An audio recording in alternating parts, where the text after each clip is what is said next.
Hey, what's going on, everybody? It's your boy, Mr. OG DFS. This is my FanDuel GPP analysis for December 19, 2019. Let's get right into it. So we'll just select one of the tournaments, obviously. Uh, let's do the 400K, and we will start our analysis. So at the point guard position, we've got a lot of high-profile point guards up top. You got Trae Young, 9,900, Russell Westbrook at 9,300. He's going up against the Clips. Spencer Dinwiddie sitting there at 8K, looking pretty tasty, as well as DeJounte Murray at 6,600. Those are the guys that round up top. You got Bledsoe out, Mike Conley, and obviously Kyrie still out. When you look at the pricing on FanDuel for a point guard, Pat Beverly, he put in 25 minutes last time against Phoenix, 20 fantasy points going up against Russell. You do have to kind of worry about them potentially getting into a fight. But obviously, he's definitely at 4,300. Pat Bev is a steal. Also, if you want to pivot off of him, go to Derek White. He just put up 25, almost 26 fantasy points last time against Houston. They're going up against Brooklyn. Brooklyn, you would think they go with high pace games, but ultimately Brooklyn has pretty good defense, so he may come in and be a definite contributor for the Spurs at home. Another guy to look at down here is George Hill. George Hill's been getting anywhere from 20 to 28 minutes. Put up 22 fantasy points last time against Dallas. I definitely like George Hill against the Lakers at home. He should definitely contribute. So those are the point guards I like down low. Caruso has been putting in work, but with Rondo had I think he was a little questionable going into the last game. He still played 25 against Indy. They needed guard help because obviously LeBron struggled, only put up like 39 fantasy points. So this game I think will be much faster paced. They could still use his services. I like Rondo a little bit more down low in terms of value. Now, the thing with DeJounte Murray, he's been getting, about 30 minutes a game, 3 out of his last 4. And when he's getting that many, he's going to get you anywhere from 30 to 40 plus fantasy points. I project him well. However, with the value below him, you may be able to save a couple thousand to get pretty much the same output. Russell Westbrook put up a 50 last time. It took 40 minutes to do so against the Spurs. They're going up against the Clippers today. He will be motivated, but once again, you got to watch it. Him and Pat Bev going to be emotional out there. You got to watch that. And then Trae Young going up against Utah, in Atlanta. So I think that'll be a good thing. I think Trae might get off today. On paper, it doesn't look like it's a great matchup, but ultimately, I think Trae Young at 9,900 can do big things. And that's it with the point guard position. On the shooting guard, James Harden, 11,400 going up against the Clips. He's been putting numbers. You see the mid 50s the last two. If he does that again, I don't think you should jump up for his price tag. However, if by this being a competitive game and the possibility of Westbrook and Bev may get into it, a lot of the usage may depend on James Harden. So I could see Harden doing big things. However, you just want to kind of pay attention to what's going on prior to tip-off. Donovan Mitchell, I kind of like this play a lot. Mitchell's anywhere from 35 to, going to ceiling as high as 50 fantasy points going against Atlanta. Great matchup. No Mike Conley. He should have his way. I think that, if you want to save a little bit of money, I might pivot to Donovan Mitchell tonight as a great play. Don't really like DeRozan. His price is $7K. It's dropped. However, his performances have dropped too recently with Murray becoming more active. Chris Middleton, it's risky. His price tag is $6,400. He definitely is capable of big things. However, going up against the Lakers at that price tag, I think a lot of the usage will be more heavily weighed on Giannis. So at that, I just feel like he's like on an island per se at that price tag. I think you get a lot more value. Lou Will, man, 5,500 on FanDuel. I love Lou Williams tonight. The opponent position ranked 29th against shooting guards. Lou Will, he always can come up big in big games. That's what he does. And with Kawhi and Paul George sharing most of their minutes together, and their minutes aren't really staggered, I really like Lou Will to come in with the second unit and have a chance to dominate. Dante DiVincenzo, 2 of his last 3, man, he put up a 41 against Dallas, 35 against Cleveland. Depending on how this game plays out, if they do for some reason fall behind, DiVincenzo definitely he runs with the starters and he runs with the close unit, or with the secondary unit at the end. So he's definitely a possibility there. Kevin Huerter, if you're gonna give Kevin Huerter 30 minutes, he can definitely be a factor. Put up 36 last time against New York. Huerter in Atlanta. If you want to pivot off Trae Young because of his price, I think Kevin Huerter would be a great pivot. Garrett Temple, 4,700. Don't really like his output, but I do around that. I like Ben McLemore a little bit better than I like Garrett Temple. McLemore getting you anywhere from 28 to 33 minutes. I mean, he's playing tons of minutes. They'll probably need his services tonight against the Clips. And if you want to drop down, obviously you got Danny Green. He's a big-time player in big-time games. He could potentially perform as well. And then obviously, it looks like Brent Forbes came in. He played 28 minutes. Anytime Forbes get 28 to 30, he's 20 fantasy points or better. So if he's going to play tonight, I like him at shooting guard. At the small forward position, breaking that down, obviously you got Giannis Antetokounmpo, the monster himself. He put up 73 fantasy points last time against Dallas. They're going to need him heavy against the towers of LeBron and AD. I think Giannis Antetokounmpo is probably one of the best plays on FanDuel on the slate in terms of what he's going to have to do to win that game. I think that's going to be big for them. LeBron James just at 10-3. I mean, it's LeBron James. At the end of the day, I think he'll get back up to his normal production.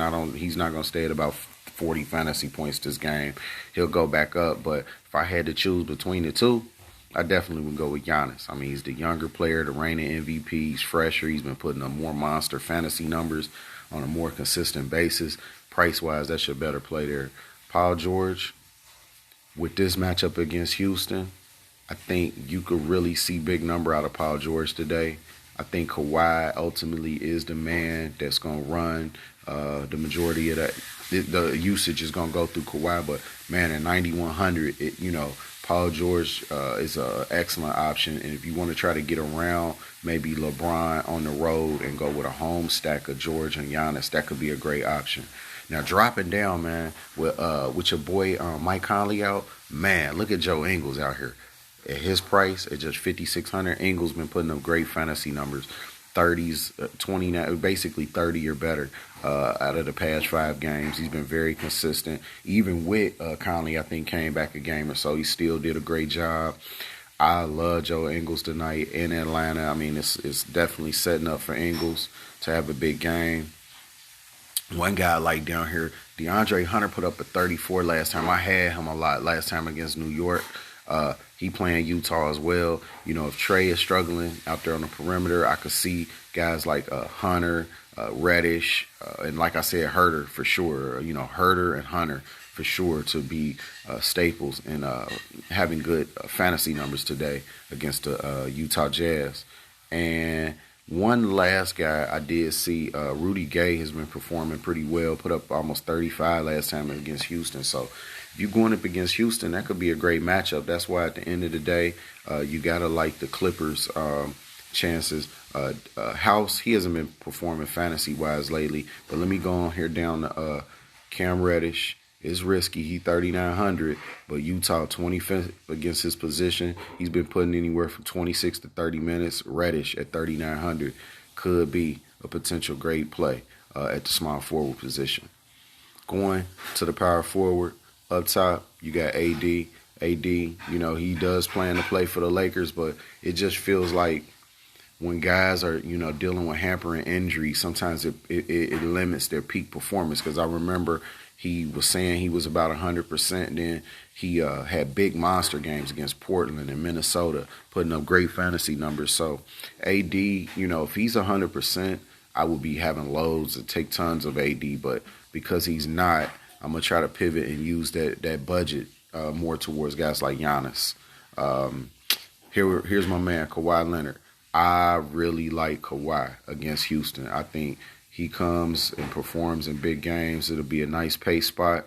I think Kawhi, point per dollar, Plus, he's going into the game fresh, maybe a better play than AD tonight. LaMarcus Aldridge, they lowered his price. He's only 7,600. He put up almost a 50 last time against Houston. They're going against Brooklyn today. It'll be a little more tougher, but at that price, he should be able to pay off the tag. And dropping down here, you got Jared Allen put up 45 fantasy points last time against New Orleans. San Antonio, they should definitely need his services as well.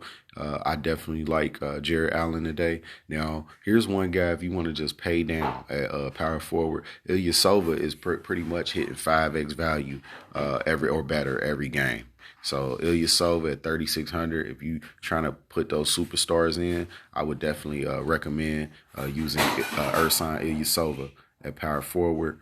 One more guy I want to mention is Royce O'Neal. With Conley being out, obviously you see O'Neal's been putting 30 to 34 minutes this past 3, and at 4,300, doesn't take much to pay off that tag. He's been doing it over 5 to 7x. So out of 3 of his past 5 games. So Royce O'Neal at 4,300 is an excellent low budget option.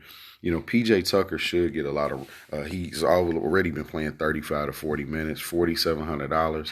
You know, if they have to depend on any of his offense, especially, that will ramp up his fantasy production and give him a good chance to hit value. I think that one's a little more riskier. I'd probably go with Royce O'Neal if I had to choose between him and PJ.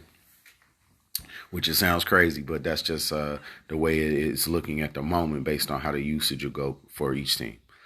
At the center position, I definitely, up top, we got Clint Capella at 9,100, man. That's a stiff price tag. I mean, he's got to get you a 45 or a little bit over 45 to hit value. He's done it 2 out of the last 2 games. They are going against the Clippers. If you want to attack the Clippers, you do attack them down, you know, in the center position in the front court.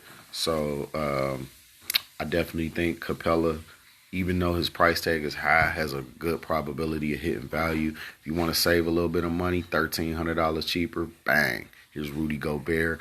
Rudy been playing good lately. 7,800 is really pretty much too cheap.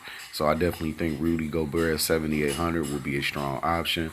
Montrezl, I believe Montrez has been averaging a lot of minutes against Houston. So this could be definitely a sweet spot for Montrez, especially if Zubac gets into foul trouble. So you definitely at that price tag, tough matchup per se, but that's Montrezl Harrell, and he can do big things, especially at home. Now, at 4,700, DeAndre Jordan, man, he been doing great. Like, as you see his fantasy production, he is basically 5 to 6x every game. Like, if you want to save some money at center, you know, go for DeAndre. I think that is an excellent, excellent play if you want to build off your lineups with DeAndre. Now, dropping down, because if AD plays, obviously it's going to limit, you know, McGee and Howard. So I'm going to drop down to Alex Len. Alex Len, he's been putting in 20 to 25 minutes at the most, and he just had a bad game last time up against the New York Knicks. So the Utah, much easier matchup per se in that regard, because they mainly just got Gobert, so it gets a little thinner. I like Alex Len coming off the bench. 4,300 could also be a good option. So that is my NBA slate breakdown for December 19th, 2019. You know, like the video, subscribe to my channel, and I hope you have a blessed day, and good luck with this daily fantasy. It's your boy, Mr. OG DFS. Have a great day. Peace.